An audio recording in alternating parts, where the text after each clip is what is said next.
All right, so welcome back to the Back 40 Firewood channel, and welcome to the February polar vortex. We are getting hit with some extremely cold temperatures. The wind chills are pretty bad, and so I thought today would be a good day to kind of do like a day in the life of the wood boiler, and just have you guys see throughout a whole day from morning till the next morning how much wood I put in the boiler, and also just kind of explain a few things about the boiler that I get asked about quite a bit. So I'm getting ready to head downstairs here, down into the basement to show you guys a little bit about the boiler. But first, there's something I always like doing when temperatures get this low.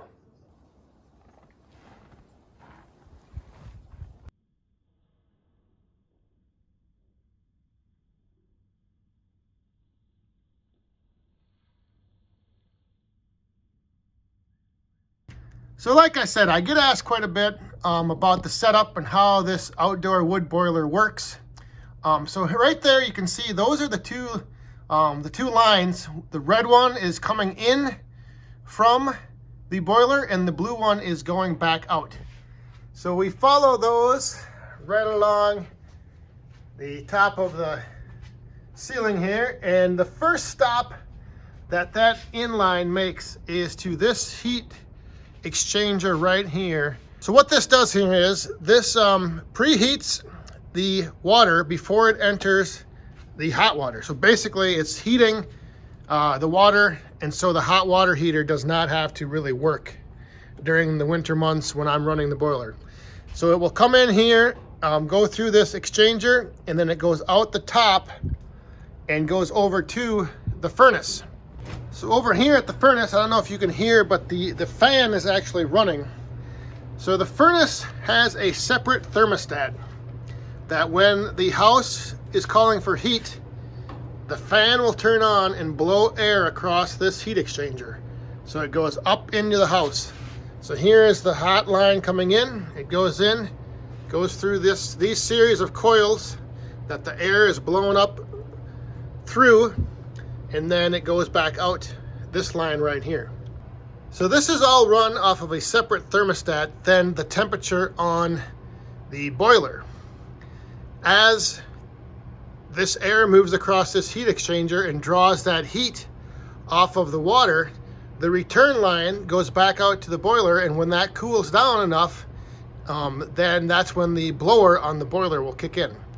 So the set temperatures out there are 160 for the blower to turn on and 170 for it to shut off. So like I said, the outdoor boiler runs separately from the thermostat in the house. So the house basically will cool down, that thermostat kicks on, turns on the fan in the furnace, gets the heat off of the water. So basically, the water is just a means to deliver the heat into the house. So I think sometimes that's where things get a little confusing, is people don't really understand how you can burn wood outside in a boiler and then how that heat gets transferred or carried into the house. This furnace also has another thermostat that is set for a lower temperature. So if the outdoor wood boiler would ever run out of wood, or I'm gone for, like, let's say a couple days, then when the temperature drops in the house to a certain level, then the natural gas furnace kicks on and heats. And then once that's blowing heat, it actually will back heat the water. So like the boiler will continue to run and circulate. The water pump will continue to circulate the water unless the power's out.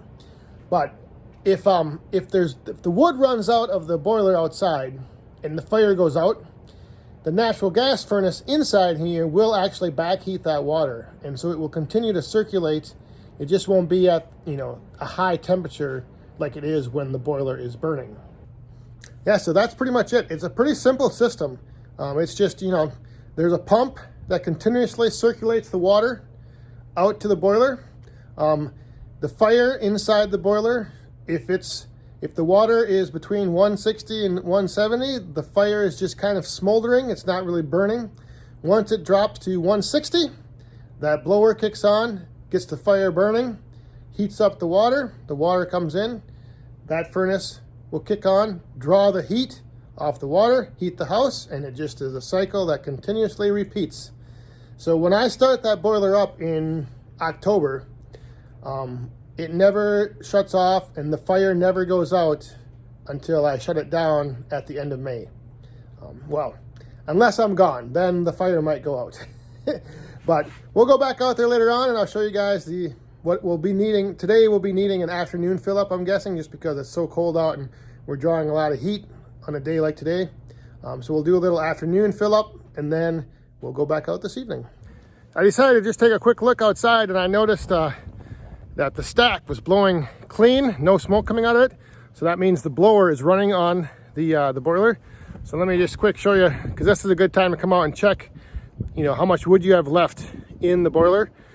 So you can see there's no smoke coming out and you can just kind of see the heat. So that's the one thing I'll do in the afternoon is I'll just look out the window and see, you know, if I don't see smoke just kind of slowly coming out of the stack and it's blowing like this, I know the blower's on. So that's usually a good time to come out and check it, because with the blower on, when you open the door, you don't get all that smoke coming back out at you. So if we take a look at the temperature here, we can see it's at 161.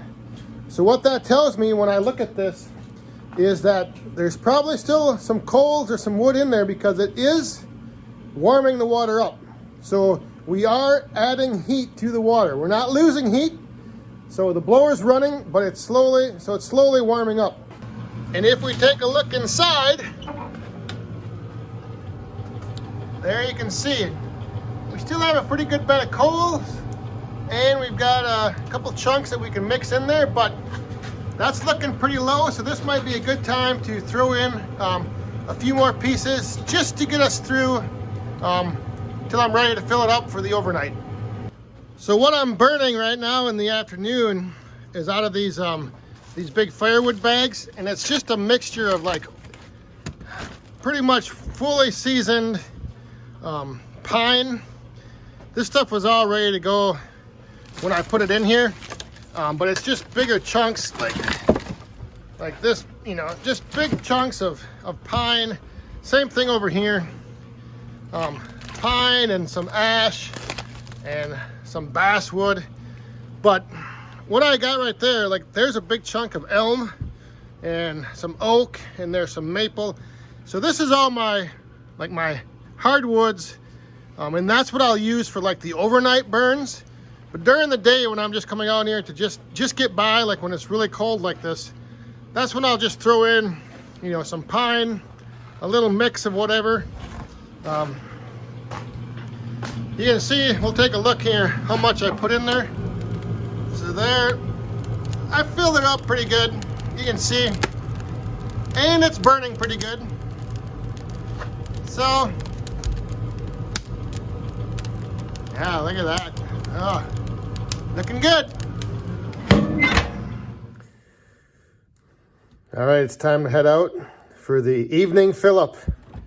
It's about 10:30 or so at night, and the temperatures have dropped. So we're gonna go fill up for the night. So the blower is not running, and the temperature is at 170. So that means that it must have just shut off a little bit ago. So this is the time where now what you need to do is open up this bypass and crack the door and kind of let all the smoke out. And then we'll fill her back up. Okay, we still got a pretty good bed of coals in there, so I'm just gonna stir those up a little bit and then we're gonna load it up. So I do have for the overnight, I've got that nice big piece of elm, and I've got all this oak. So because the temperature is gonna really drop down tonight, I'm gonna put all oak in there, and then we'll see how it ends up in the morning.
So we still had a good bed of coals, still putting out heat, loaded her up.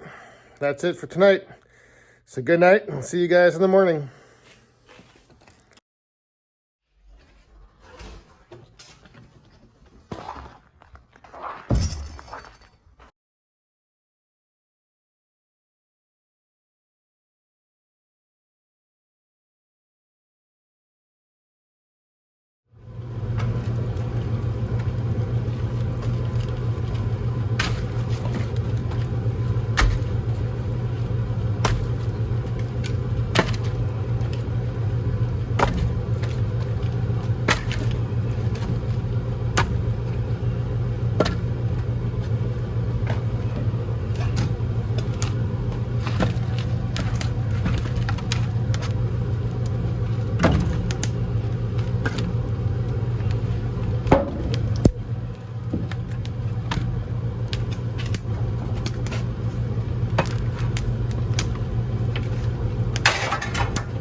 So there is a day in the life of an outdoor wood boiler during a polar vortex. Yes, it does chew through a lot of wood. Does take a lot of wood to, keep the house warm. And I didn't really load it. I don't really load it up probably as full as I can. I could stuff 2 rows deep in there and just really pack it in. But then what I found is when I do come out to refill, like it's just burned through the center, and then I have to rake a bunch of big chunks of charred coal together. And I don't know, it just works out better for me to just do that 1 row across. During cold temps like this, I may have to fill it up a couple times during the day, morning, afternoon, evening, and then repeat the next day. So hope you guys enjoyed. I'm gonna go inside now and enjoy some of this heat, warm up. And like I always say, stay safe, have fun, and be cool. But in this case, during a polar vortex, stay warm.